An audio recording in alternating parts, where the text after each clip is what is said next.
اس کا ایک بہت بڑا حصہ ہنڈی کے ذریعے اور حوالے کے ذریعے کیا جاتا ہے۔ جب یہ نظام یہاں پہ انٹیکٹ ہوگا اور یہاں پہ یہ سہولت جب میسر ہوگی کہ ڈیجیٹل ادائیگیوں میں کوئی مسئلہ نہیں ہوگا، زیادہ چارجز نہیں ہوں گے، تو یقینی طور پر ہنڈی اور حوالہ کا جو غیر قانونی ایک کاروبار ہے اس کی حوصلہ شکنی ہوگی، اور اس سے ایک بہت بڑا فائدہ جو ہونے جا رہا ہے وہ ہمارے بیرون ملک جو مقیم پاکستانی ہیں، جو تارکین وطن ہے، جو پاکستان کو سرمایہ بھجواتے ہیں، زر مبادلہ قیمتی بھجواتے ہیں، ان کو بھی آسانی پیدا ہوگی۔ تو میری نظر میں یہ جو اقدام ہوا ہے یہ انتہائی اہم اقدام ہے، اور اس کی اہمیت کا اندازہ آپ اس بات سے بھی لگا سکتی ہے کہ وزیر خزانہ تو موجود تھے ہی، وزیر اعظم صاحب بھی ان کے پشت پہ کھڑے تھے، اور field marshal general Asim Munir صاحب بھی اس تقریب میں موجود تھے۔ تو اس عمل کی اور یہ جو آج ایکشن ہوا ہے اس کی اہمیت کا اندازہ ان حضرات کی اس تقریب میں موجودگی سے بھی آپ بآسانی لگا سکتی ہیں۔ ٹھیک ہے ڈاکٹر صاحب، ڈیجیٹل پاکستان کا جو ویژن لے کر یہ حکومت چل رہی ہے، یہ اس کی طرف ڈیجیٹل اکانومی کی طرف ہم یہ کہہ سکتے ہیں کہ یہ ایک عملی قدم اس وقت ہمیں نظر آ رہا ہے۔ انیشلی آبویسلی چیزیں اس وقت آگے بڑھ رہی ہیں، انیشل سٹیپس پر ہیں، لیکن اس کے بعد اس وقت جو پالیسی فریم ورک جس کی بات ہو رہی ہے، آبویسلی اس کا امپیکٹ ہمیں زیادہ تیزی سے نظر آئے گا اور زیادہ اس کا گہرا امپیکٹ نظر آئے گا۔ آپ اس کو کس طرح سے دیکھ رہے ہیں؟ ناہید شکریہ۔ دیکھیے، گزشتہ 1-1.5-2 برس کے عرصے میں پاکستان نے 2 اہم انقلابی اقدامات کیے ہیں ریاست کی استحکام، ترقی اور خوشحالی کے ضمن میں۔ جو پہلا سب سے بڑا اور یعنی بہت ہی بڑا قدم تھا وہ یہ تھا کہ پاکستان کو آئسولیشن سے نکال کر دنیا کے فور فرنٹ پہ لا کھڑا کیا، اور اب پاکستان یعنی ایک یوں سمجھیے کہ عالمی قائدین میں شامل ہو گیا۔ آپ یہ دیکھیں کہ کوئی دن جاتا نہیں کہ کوئی اہم سربراہ حکومت پاکستان اسلام آباد میں نہیں ہوتا۔ تو ایک تو یہ ہے فرنٹ۔ دوسرا فرنٹ یہ کہ پاکستان کو یوں سمجھیے کہ پچھلے صدی کی اکنامی سے نکال کر مستقبل کی اقتصادی نظام میں داخل کرنا۔ یہ جو آج کی ملاقات ہے یہ ہے اس کا، جس کے فوائد بہت سارے بتا دیے صافی صاحب نے۔ دیکھیے، بات یہ ہے کہ بینکاری، فائنانس، کاروبار اور اکنامی کی جو تیز رفتاری اس سے پیدا ہو جائے گی، اور وہ جو ایک ریڈ ٹیپزم ہے اس کا اس سے خاتمہ ہوگا، شفاف ہو جائے گا، لیکیج کا خاتمہ ہوگا، یہ ہوگا۔ اور جو اس سے بھی بڑی بات ہے وہ یہ ہے کہ پوری ریاست اس عمل میں یکسو ہے۔ ہمارا ماضی کا تجربہ یہ رہا ہے کہ فرض کیا کہ حکومت نے ایک فیصلہ کیا ہے، کسی دوسرے ادارے نے کسی دوسرے انداز میں سوچ رہا ہے۔ آپ نجکاری کرنا چاہتے ہیں، کوئی دوسرا ادارہ اس کے سامنے کوئی اور مقاصد ہیں اور وہ سمجھتا ہے کہ یہ اس سے ملک ترقی نہیں کرے گا، پیچھے چلا جائے گا۔ لیکن اب آپ دیکھیں پی آئی اے کی نجکاری ہوئی تو پوری ریاست یکسو تھی۔ آپ اکنامی کے نئے عہد میں داخل ہو رہے ہیں، پوری ریاست یکسو ہے۔ وزیر اعظم، وزیر خزانہ اور army chief field marshal Asim Munir, سب کے سب یعنی ایک صف پہ کھڑے ہو کر پاکستان کو اگلے عہد میں لے کے جا رہے ہیں۔ ٹھیک ہے، اب آپ کسی کی سمجھ میں یہ بات آئے نہ آئے، لیکن حقیقت یہ ہے کہ پاکستان جدید دور میں داخل ہو رہا ہے، اور اس وقت دنیا میں بہت سارے اور بڑے ممالک ایسے ہیں جو ابھی تک یہ خواب نہیں دیکھ سکے، ان میں آپ کے پڑوسی ممالک بھی شامل ہیں۔ تو اس اعتبار سے پاکستان ایک اگلا قدم رکھ رہا ہے، ایک مبارک قدم اٹھا رہا ہے، اور اس کی کامیابی کے لیے نہ صرف دعا کرنی چاہیے بلکہ جو لوگ اس کے لیے کام کر رہے ہیں ان کے ہاتھ بھی بٹانے کی ضرورت ہے۔ ٹھیک ہے شنیلا، ہماری معیشت کو جدید تقاضوں سے ہم آہنگ کرنا آبویسلی یہ ایک ویژن اس حکومت کا رہا ہے، یہ کتنا ضروری تھا؟ اس سے ہمیں آگے آنے والے دنوں میں کیا فائدہ ہوگا، اور جو ہم عام عوام کی بات کر رہے ہیں ان کو ہم کس طرح سے اس کے ساتھ جوڑ سکتے ہیں؟ شکریہ ناہید. ناہید بات یہ ہے کہ اس وقت دنیا جو ہے ڈیجیٹلائزیشن کی طرف جا رہی ہے, تو ہمیں بھی اپنی اکانومی کو جدید تقاضوں کے ساتھ ہم آہنگ تو کرنا ہے, اور اسی سے ہماری معیشت کے اندر جو ہے وہ سدھار بھی آئے گا, کیونکہ کروڑوں کی لیکیج ہو رہی ہے, ٹیکس چوری ہو رہا ہوتا ہے, اور ٹیکس کی اتنی چوری ہوتی تھی کہ کچھ عرصے کے بعد ہمیں ایک ایمنسٹی اسکیم لانی پڑتی تھی کہ جو اپنے ٹیکس جو ہے اس کو ظاہر کر دے تو ہم آپ کو کم ٹیکس لگیں گے. تو یہ کوئی اچھی اکانومی کی مثالیں نہیں تھی جو ایمنسٹی اسکیم جو تھی وہ آ رہی ہوتی تھی. تو اس وجہ سے جب آپ کی ڈیجیٹلائز ہو جائے گی اکانومی تو کچھ چھپایا نہیں جا سکے گا. لوگ یہاں پہ دنیا کے اندر کیش لیس اکانومی ہوتی جا رہی ہے, ہماری اکانومی ابھی تک کیش بیسڈ ہے. جو پراپرٹی کے لین دین ہوتے ہیں ہم کہتے ہیں کیش کے اندر چلے جائیں, ریسٹورنٹ میں جائیں تو جا کے کہیں گے کارڈ سے پیمنٹ کرنے کو کہیں گے ہماری مشین کام نہیں کر رہی ہے, کیونکہ وہ سیلز ٹیکس کو بچا رہے ہوتے ہیں. چھوٹے دکاندار جو ہوتے ہیں ان کے پاس تو کوئی سسٹم ہے ہی نہیں نا, اور وہاں پہ سب کچھ کیش کے اندر چل رہا ہوتا ہے. تو اگر آپ کے یہ ڈیجیٹل اکانومی کی طرف ہم جائیں گے, اس سے ایک تو ٹیکس کا نیٹ بڑھ جائے گا, ٹیکس زیادہ اکٹھا ہوگا. آپ کے ملک کے اندر جب آپ نے اکانومی کو چلانا ہے اور آپ نے اپنے ملک کے اندر لوگوں کے لیے سہولتیں دینی ہیں, تو اس کے لیے آپ کا یہی ہوتا ہے کہ ٹیکس جتنا زیادہ کلیکٹ ہو سکے. تو اسی وجہ سے ٹیکس کی جو چوری ہوتی تھی, اور حکومت کو ہمیشہ وہ آمدن اور اخراجات کا جو تھا توازن بگڑتا تھا اور بجٹ خسارہ آتا تھا انہی سسٹم کی وجہ سے. تو اگر آپ کی یہ سسٹم اچھا سسٹم بنے گا, لیکن اس میں یہ ہے کہ لوگوں کو بھی اعتماد دینا ہوگا. ہمارے ملک میں مسئلہ یہ ہے کہ لوگوں میں ڈیجیٹل لٹریسی بہت کم ہے, اور اس وجہ سے لوگ ڈرتے ہیں کیونکہ آن لائن فراڈ بہت زیادہ ہوتے ہیں, اور ہر روز کسی نہ کسی کے ساتھ کوئی فراڈ ہو رہا تھا. اسی وجہ سے لوگ کوشش یہ کرتے ہیں کہ ہم کیش کے اندر پیمنٹ کریں, ہم آن لائن نہ جا رہے ہوں. اسی طرح جو بینکنگ ہے اس کا طریقہ کار بھی مشکل ہوتا ہے, تو لوگ کہتے ہیں کہ دیہی علاقوں کے اندر خاص طور پہ, اور خواتین کو سماجی طور پہ بھی بڑی رکاوٹیں ہوتی ہیں کہ وہ نہیں جاتی جا کے بینک اکاؤنٹ اپنے جو ہے کھلوا رہی ہوتی ہیں. تو اس کے ساتھ چیلنجز بہت زیادہ پاکستان جیسی سوسائٹی کے اندر, لیکن جب آپ ایک دفعہ اس سسٹم کو لاگو کریں گے, لوگوں کے اندر اعتماد پیدا کریں گے, سائبر سیکیورٹی جو ہے اس کے ساتھ اس کو محفوظ بنایا جائے گا کہ لوگوں کے ساتھ فراڈ نہ ہو, لوگوں کو سسٹم ایسا دیا جائے گا کہ وہ آسانی سے استعمال کر سکے, تو اس کے بہت زیادہ فائدہ ہے. آپ یہ دیکھیں کہ حکومت کو سبسڈیز دیتی ہیں, یہ بے نظیر انکم سپورٹ پروگرام جو ہوتا ہے, تو جب وہ جاتی ہیں خواتین تو ان کو کبھی کہیں گے آپ کا انگوٹھا میچ نہیں کر رہا, کبھی کہیں گے فلاں چیز کم تھی, تو بیچ میں ایک تھرڈ پرسن ہوتا تھا جس کو پیسے دے کے وہ بیچاریاں پیسے لے رہی ہوتی تھی. اب اگر وہاں پہ ان کے موبائل والیٹس بن جاتے ہیں, یا جب ڈیجیٹلی ان کو گھر بیٹھے ہی پیسے مل جائیں گے, تو ان کو کتنی سہولت ہوگی کہ حکومت نے جن کو سبسڈیز دینی ہے وہ ان کے پاس پہنچ رہی ہوگی. پھر ای کامرس جو ہے نا وہ آپ کی بہت زیادہ بڑھے گی. 60% آپ کی یوتھ ہے, آپ نے اس یوتھ کو انگیج کرنا ہے. تو آپ اگر یہ کہہ رہے ہیں کہ ہم نے اپنی آئی ٹی ایکسپورٹ کو بھی بڑھانا ہے, تو اس کے لیے بھی ضروری ہے کہ آپ کی اکانومی جو ہے وہ دوسرے ممالک کے ساتھ میچ کر رہی ہو. تو ای کامرس بڑھے گا, جو لوگ ہیں وہ گھر بیٹھے آن لائن کاروبار کریں گے, تو اس کے ذریعے آن لائن ادائیگیاں کو کرنے میں آسانی ہوگی. تو چھوٹے موٹے کاروبار لوگ شروع کر کے بھی اپنی آمدنیوں میں اضافہ کر سکتے ہیں. فائدے بہت ہیں, لیکن وہی بات یہ ہے کہ اس کو امپلیمنٹ جو کرنا ہے نا وہ اصل چیلنج ہوگا. لوگوں تک اس کی معلومات کیسے پہنچانی ہے وہ اصل چیلنج ہوگا. لوگوں کو اس کے دھارے میں کیسے لانا ہے وہ اصل چیلنجز ہوگا. تو آہستہ آہستہ یہ ساری چیزوں کے اوپر قابو پایا جا سکتا ہے اگر ایک دفعہ ہم کو شفاف سسٹم لے آئے, اس کو خرابیوں سے پاک کر لیا, لوگوں میں اعتماد پیدا کر دیا, تو یہ آگے جا کے ہماری اکانومی کے لیے بہت سودمند ثابت ہوگا. زر مبادلہ کے ذخائر بڑھیں گے, آپ کی ٹیکس آمدن بہت زیادہ بڑھے گی, اور حکومت کو بڑی سہولت ہوگی عوام تک معاشی ثمرات پہنچانے میں. اور لوگوں کے لیے obviously اس میں بڑی سہولت ہو جائے گی. آغا اقرار صاحب, ایک محفوظ اور شفاف نظام جو ہے اس کے بعد ہم دیکھیں گے جس طرح یہ چیزیں آگے بڑھیں گی, مختلف انفولڈ ہوں گے جو اس وقت پالیسی بنائی جا رہی ہے, بین الاقوامی طور پر بھی اعتماد میں اضافہ ہوگا. یہ بھی ہمارے لیے بہت اچھا اس میں ایک انٹرسٹ اس میں نظر آتا ہے اوور آل اپنی معیشت کی بحالی کے لیے, معیشت کے لیے بہترین اقدامات کرنے کے لیے. آپ اس کو کس طرح سے دیکھتے ہیں؟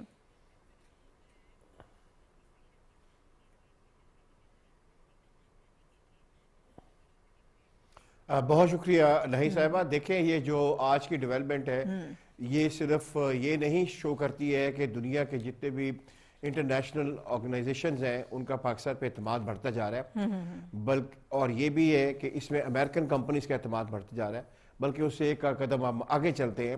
یہ بیسیکلی انڈیکیٹ کرتا ہے کہ پریزیڈنٹ ٹرمپ کا جو اعتماد ہے پاکستان کی اکانومی پہ وہ بہت زیادہ ہے, کیونکہ یہ پریزیڈنٹ ٹرمپ کی جو فیملی ہے اس کا ایک بزنس وینچر ہے اور وٹکاف کے ساتھ, اور یہ 2024 میں لانچ ہوا تھا, اور اس کا جو بیسک ٹارگٹ ہے وہ کرپٹو کرنسی ہے, اور انہوں نے پچھلے ہفتے اپلائی کیا ہے ایک بینک کے لیے, اور اگر ان کا یہ بینک آف کورس کہ وہ اپرووڈ ہو جائے گا تو یہ میرے خیال میں انٹرنیشنلی پہلا کرپٹو کرنسی کا بینک ہوگا.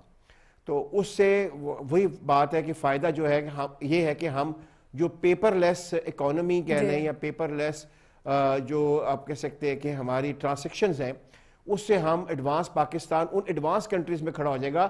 ابو دھابی دیکھ لیں, اس پہ اپنا لنک ہے اس کے ساتھ پروگرام کے ساتھ, اور انشاءاللہ پاکستان آج لنک ہو گیا. تو اس میں ایک چیز ہمیں بڑی امپورٹنٹ فیکٹر ذہن میں رکھنا چاہیے جو میں ریکنفارم کر کے آیا ہوں. جب آپ پیپر لیس اکانومی کی طرف جاتے ہیں اور کیش سے باہر نکلتے ہیں تو آپ کو نوٹ چھاپنے کی کوئی ضرورت نہیں رہتی ہے, اور آپ 1 سے 3 سال کے درمیان جو آپ کے نوٹ زیادہ چھپے ہوئے ہیں ان کو آپ بتدریج کم کرتے جاتے ہیں. تو اس سے ہوتا یہ کہ جس کو کہتے ہیں نا کہ آپ کی جو کرنسی کی ویلیو ہے وہ انکریز ہونا شروع ہو جاتی ہے, کیونکہ انفلیشن یہی ہوتا ہے نا کہ آپ کے پاس اتنے ایسٹس ہیں اور اتنے آپ نے نوٹ چھاپے ہیں. تو وہ 3 سال کے بیچ میں آپ کی جو یکدم وہ نہیں بڑھتی ہے لیکن گرو کرتی ہے. اور میرے خیال میں پاکستان نے جو یہ ڈیزائن آپٹ کیا ہے یہ وہی ڈیزائن ہے, اور انشاءاللہ آپ دیکھیے گا کہ اگر اس حکومت کو اللہ تعالیٰ اسی طرح ہی یعنی کہ اسٹرانگ رکھے تو 3 سال کے بعد آپ کا جو نوٹ ہوگا, جو پاکستان کا نوٹ کہتے ہیں, وہ ورتھ لیس ہے, وہ ورتھ لیس نہیں رہے گا, کیونکہ آپ موو کر رہے ہیں ٹوٹلی ڈیجیٹل اکانومی اور ایون کرپٹو کرنسی کی طرف. میں آپ کو بتاؤں کہ ایک متعدد اندازے کے مطابق جو آپ کے ینگسٹرز ہیں نا, جو بچے ہیں یعنی کہ جو 25 to 45 کے درمیان لوگ بریکٹ میں ہیں, وہ ایک متعدد اندازے کے مطابق ان کے پاس $2 بلین کی کرپٹو کرنسی پڑی ہوئی ہے باہر والٹس میں. سسٹم ہی کوئی نہیں تھا, ٹھیک ہے نا.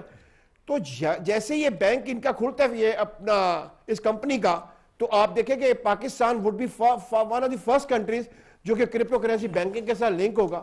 تو meaning by that money would definitely come into Pakistani financial جو آپ کے سائیکل. تو آپ اس کا فائدہ دیکھ لیں, یہ بہت بڑی ڈیولپمنٹ ہے آج کی. ٹھیک ہے, بالکل صحیح ہے. اور ایک معاشی سمت جو ہے وہ طے کی جا رہی ہے. ڈیجیٹل پیمنٹس اور فائنینشیل انوویشن جو ہے یہ بہت ضروری تھی, ان پہ کام کیا جا رہا ہے.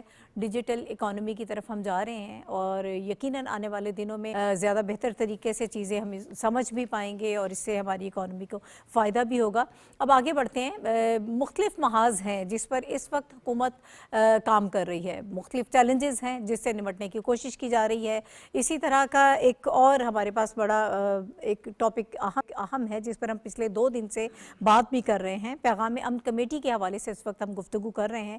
جب ان کا پہلا اجلاس ہوا تھا, اسلام آباد میں میٹنگ ہوئی تھی, انفارمیشن منسٹر اس میں موجود تھے, اور اس وقت بھی چیزوں کو طے کرنے کی کوشش کی جا رہی تھی کہ تمام جو علماء ہیں ان کا کردار کیا ہو سکتا ہے شدت پسندی اور دہشت گردی کو ختم کرنے کے لیے. ایک عام انسان کا, ایک لیمن جو ہے, اس کی ذہن سازی کے لیے علماء کا کردار بہت اہم ہوتا ہے. اور یوتھ کو جس طرح سے اس کے لیے ایک برین واشنگ کی جا رہی تھی کچھ طبقہ ہے فکر کی جانب سے یا شدت پسندوں کی جانب سے, اس کے لیے بھی ان کا کردار بہت اہم ہے کہ فرقہ واریت کو ختم کیا جائے. کل ڈی جی ISPR سے بھی ان کی ملاقات ہوئی, اور آج پشاور کا جو وزٹ تھا اس میں گورنر KP فیصل کریم کنڈی سے ان کی ملاقات ہوئی ہے, اور اس میں اسی بات کا اعادہ کیا گیا ہے کہ دہشت گردی کا خاتمہ جو ہے وہ مل کر ہی کیا جا سکتا ہے. علماء کرام جب آن بورڈ ہوں گے تو عام لوگ جو ہیں وہ اس بات کو زیادہ بہتر طریقے سے سمجھ پائیں گے. اسی کے حوالے سے ہم گفتگو کریں گے. اوبویسلی یہ ساری چیزیں کچھ دن سے چل رہی ہیں اور اس کا فالو اپ بھی ہم کرتے رہتے ہیں. میرے ساتھ جو پینلسٹ موجود ہیں وہ اس پہ بات کریں گے کہ اس کا آگے ہم ادا ہونے جا رہا ہے. صافی صاحب, سادہ سی بات یہ ہے, پچھلے 2 دن سے ہم یہ بات کر رہے ہیں, آپ اس کو کس طرح سے دیکھ رہے ہیں؟ آج جو پہلے بتایا گیا تھا کہ یہ کمیٹی جائے گی پشاور, آج وہ پشاور میں موجود تھی, گورنر سے ملاقات ہوئی ہے. اب چیزوں کو سٹیم لائن کرنے میں آپ یہ سمجھتے ہیں کہ فائدہ ہوگا؟ جو ایک یونیفائڈ نیریٹو ہم بنانا چاہتے ہیں اس میں کتنا فائدہ ہو پائے گا؟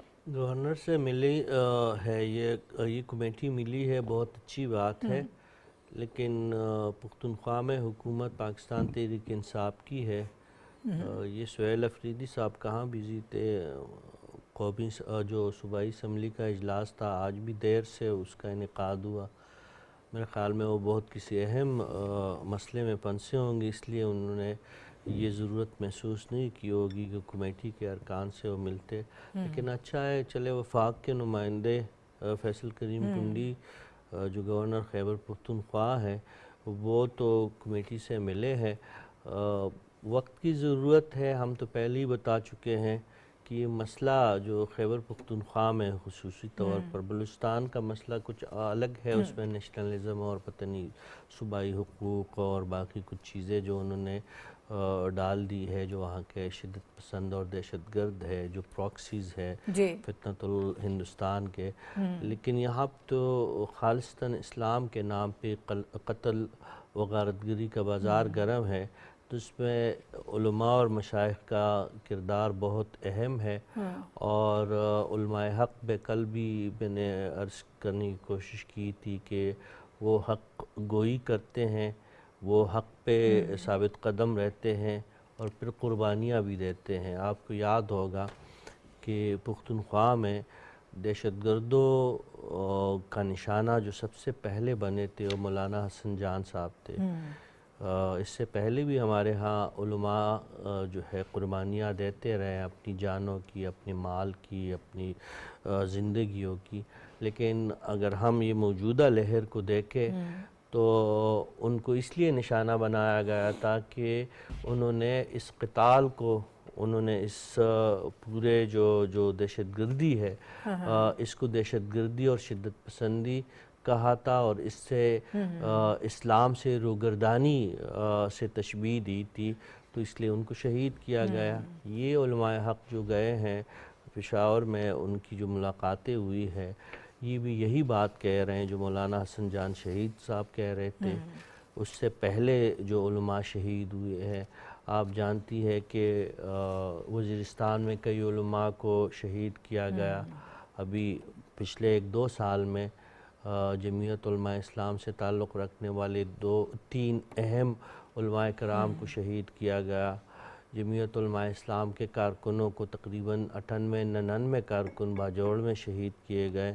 تو یہ تمام لوگ جو تھے جو قتل ہوئے ہیں وہ بھی اسلام کے شیدائی اور اسلام کی سربلندی کے لیے عزم رکھنے والے بتائے جاتے ہیں، اور جنہوں نے قتل کیا ہے وہ بھی اپنے آپ کو شریعت اور اسلام کے داعی کہتے ہیں۔ جو داعی نہیں ہے وہ دہشت گرد ہے، وہ فتنۃ الخوارج ہے، وہ فتنۃ الہندوستان کے کارندے ہے۔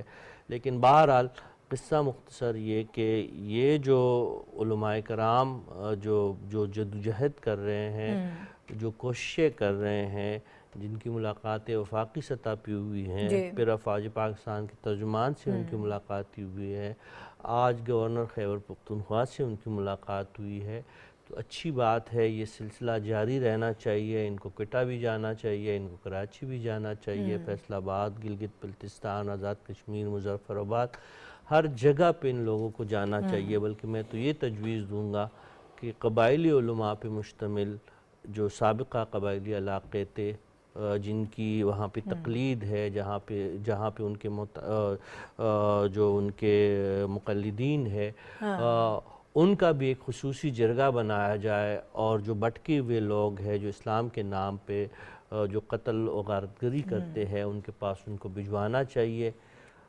ماننا انہوں نے نہیں ہے، لیکن اتمان حجت کے طور پر یہ چیزیں جو ہے ضرور ہونی چاہیے۔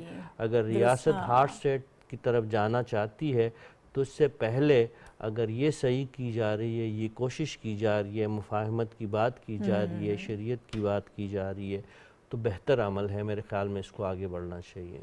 ٹھیک ہے ڈاکٹر صاحب، جو بات صافی صاحب کر رہے ہیں یقیناً یہ بہت اہم ہے۔ آپریشنز، ٹارگیٹڈ آپریشنز کیے جا رہے ہیں انٹیلیجنس بیسڈ، لیکن اس کے ساتھ ساتھ یہ کوشش کی جا رہی ہے، اور یہ کوشش پہلے بھی کی جاتی رہی ہے۔ اب خاص طور پر علماء کرام کو آن بورڈ لیا گیا ہے، کیونکہ ہم یہ سب جانتے ہیں اور ہم یہ سمجھتے ہیں کہ ایک عام آدمی کی ذہن سازی میں علماء کرام کا کردار بہت اہم ہوتا ہے۔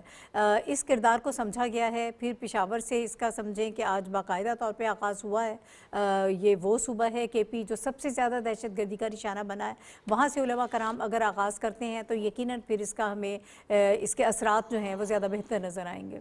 جی بالکل، دیکھیے بات یہ ہے کہ علماء اس موضوع پر کام کر رہے ہیں، ملیٹنسی کے خاتمے کے لیے اور یہ جو تکفیری طرز عمل ہے جس کی طرف ابھی صافی جی صاحب نے اشارہ کیا، اس پہ بھی کام ہو رہا ہے، ریاست بھی کام کر رہی ہے، آپ کی فورسز بھی کام کر رہی ہیں، کون کام نہیں کر رہا؟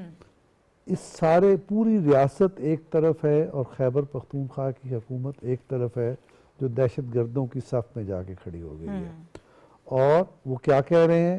وہ یہ کہہ رہے ہیں کہ اگر ٹی ٹی پی، مثال کے طور پر شفیع جان سے پوچھا گیا کیا آپ ٹی ٹی پی کو دہشت گرد سمجھتے ہیں، تو انہوں نے کیا جواب دیا؟ انہوں نے کہا کہ جی وہ اس میں کئی گروپ ہیں۔ تو پوچھنے والے نے ان سے پوچھا کہ نہیں آپ مجھے یس اور نو میں جواب دیں کہ وہ دہشت گرد ہیں یا نہیں، انہوں نے جواب نہیں دیا۔